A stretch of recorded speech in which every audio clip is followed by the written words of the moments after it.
प्रिय भाइयों और बहनों, आज साधारण समय में चौथा रविवार है।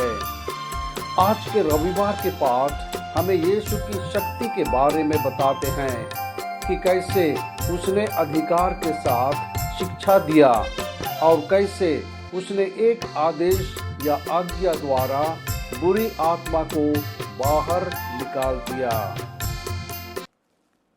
आज के पहले पाठ में मूसा ने लोगों को विश्वास दिलाया कि परमेश्वर उसके जैसे भविष्यवक्ताओं को भेजेगा। पैगंबर की जिम्मेदारी इज़राइल के लोगों के लिए ईश्वर के शब्द को लेने की थी।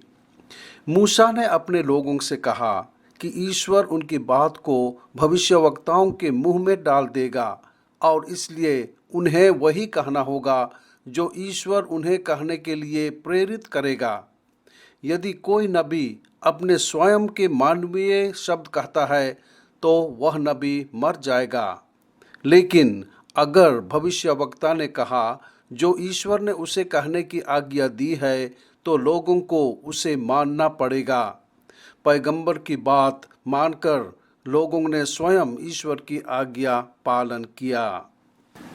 दूसरे पाठ में संत पौल ने कोरिन्थ के लोगों से कहा कि एक अविवाहित पुरुष या स्त्री स्वयं को प्रभु की सेवा में समर्पित कर सकता है। एक विवाहित पुरुष या महिला परिवार और सांसारिक मामलों के बारे में चिंतित है। यदि कोई भी मानव व्यक्ति ईश्वर की पुकार को पहचानता है और प्रभु की सेवा करना चाहता है तो उसे सांसारिक मामलों, वैवाहिक, पारिवारिक जीवन या भोगों, मानवीय मित्रता और सांसारिक सुखों से वंचित होने के लिए तैयार रहना चाहिए। जो कोई भी खुद को ईश्वर को अर्पित करना चाहता है उसे स्वतंत्र रूप से करना चाहिए और उसे समर्पण और अविभाजित मन और दिल से उसकी सेवा करना चाहिए। संत मरकुस के सुसमाचार में हमने पढ़ा कि यीशु ने अधिकार के साथ प्रचार किया क्योंकि वह ईश्वर था और उसे सर्वोच्च ज्ञान था। यीशु का अशुद्ध आत्माओं पर भी अधिकार था। उसने उसे आज्ञा दी कि वह बाहर निकले और अशुद्ध आत्मा उसकी बात मानी और उससे बाहर निकल आई। लोगों ने उसके शब्दों और बुरी आत्माओं को बाहर निकालने की शक्ति पर आश्चर्य किया। लोगों ने अपने मन में सवाल उठाया, यह क्या है? एक नया शिक्षण। अधिकार के साथ वह अशुद्ध आत्माओं को भी आज्ञा देता है और वे उसे मानते हैं। यीशु हमें त्रुटिहीन सबक सिखाता है।